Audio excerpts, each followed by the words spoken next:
Kantara chapter 1 ಚಿತ್ರಕ್ಕೆ ತಪ್ಪದ ಸಂಕಷ್ಟ. ದೈವ ನುಡಿದ ಮಾತು ನಿಜವಾಯ್ತಾ?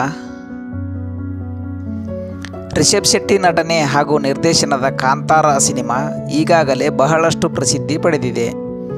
ಸುಮಾರು 16 ಕೋಟಿ ರೂಪಾಯಿ ಬಜೆಟ್ ಸಿನಿಮಾ ಬರೋಬ್ಬರಿ 400 ಕೋಟಿಗೂ ಅಧಿಕ ಕಲೆಕ್ಷನ್ ಮಾಡಿ ದಾಖಲೆ ನಿರ್ಮಿಸಿತ್ತು. ಇದೀಗ ಈ ಸಿನಿಮಾದ ಮೊದಲ ಭಾಗ ನಿರ್ಮಾಣಗೊಳ್ಳುತ್ತಿದೆ. ಈ ಚಿತ್ರದ ಬಿಡುಗಡೆಗಾಗಿ ಸಿನಿಪ್ರಿಯರು ಕಾತುರರಾಗಿದ್ದು, ಈ ನಡುವೆ ಸಿನಿಮಾ ತಂಡಕ್ಕೆ ವಿಘ್ನ ಎದುರಂದಂತೆ ಆಗಿದೆ. ಹೌದು, ಕಾಂತಾರ ಚಾಪ್ಟರ್ 1 ಶೂಟಿಂಗ್ ಸಮಯದಲ್ಲಿ ಜೂನಿಯರ್ ಕಲಾವಿದನೊಬ್ಬ ಸಾವಿಗೀಡಾಗಿದ್ದಾರೆ. ರಿಷಬ್ ಶೆಟ್ಟಿ ಸಿನಿಮಾ ತಯಾರಿ ಹಂತದಲ್ಲೇ ಸಂಕಷ್ಟಗಳ ಮೇಲೆ ಸಂಕಷ್ಟ ಎದುರಾಗುತ್ತಿದ್ದು, ದೈವ ನುಡಿದ ಮಾತು ನಿಜವಾಗುತ್ತಿದೆಯೇ ಎಂಬ ಅನುಮಾನ ಕೂಡ ಇದೀಗ ಉಂಟು ಮಾಡಿದೆ. ಬಹು ನಿರೀಕ್ಷಿತ ಕಾಂತಾರ ಚಾಪ್ಟರ್ 1 ಸಿನಿಮಾದ ಶೂಟಿಂಗ್ ವೇಳೆ ಅವಘಡ ಸಂಭವಿಸಿದೆ.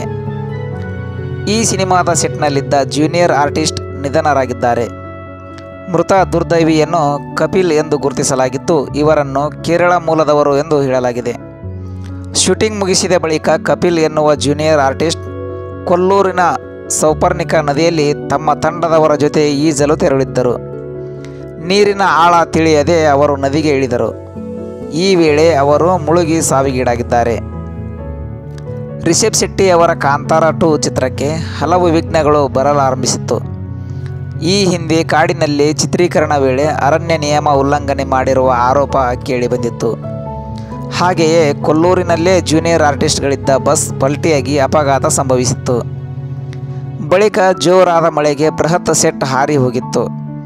ಇಂಥ ಘಟನೆಗಳ ಬೆನ್ನಲ್ಲೇ ಜೂನಿಯರ್ ಆರ್ಟಿಸ್ಟ್ ದಾರುಣ ಸಾವು ಕೂಡ ಸಂಭವಿಸಿದೆ. ಇತ್ತೀಚೆಗಷ್ಟೇ ಕಾಂತಾರ 1 ಚಿತ್ರಕ್ಕೆ ಸಂಕಷ್ಟ ತಪ್ಪಿದ್ದಲ್ಲ ಎಂದು ದೈವ ನುಡಿದಿತ್ತು. ಧೃತಿಗೆಡಬೇಡ, ನಿನ್ನ ಸಂಸಾರ ಹಾಳು ಮಾಡಲು ಸಾಕಷ್ಟು ಮಂದಿ ಕಾಯುತ್ತಿದ್ದಾರೆ, ನಿನ್ನ ಜೊತೆಗಿದ್ದವರೇ ಕೇಡು ಬಯಸುತ್ತಿದ್ದಾರೆ ಎಂದು ಭವಿಷ್ಯ ನುಡಿದಿತ್ತು. ದೈವ ನುಡಿದ ಸರಿಯಾಗಿ 1 ತಿಂಗಳ ನಂತರ ಈ ದುರಂತ ಸಂಭವಿಸಿರುವುದು ಮತ್ತಷ್ಟು ಅಚ್ಚರಿ ಮೂಡಿಸಿದೆ. 2022ರಲ್ಲಿ ತೆರೆಗೆ ಬಂದಿದ್ದ Kantara cinema block blaster hit ಕಂಡು ಸಕ್ಸಸ್ ಪಡೆದಿತ್ತು. ಪ್ಯಾನ್ ಇಂಡಿಯಾ ಮಟ್ಟದಲ್ಲಿ ಸಿನಿಮಾ ಬಾಕ್ಸ್ ಆಫೀಸ್ ಕಲೆಕ್ಷನ್ ಮಾಡಿ ಚಿತ್ರರಂಗದಲ್ಲೇ ಹೊಸ ದಾಖಲೆ ನಿರ್ಮಿಸಿತ್ತು.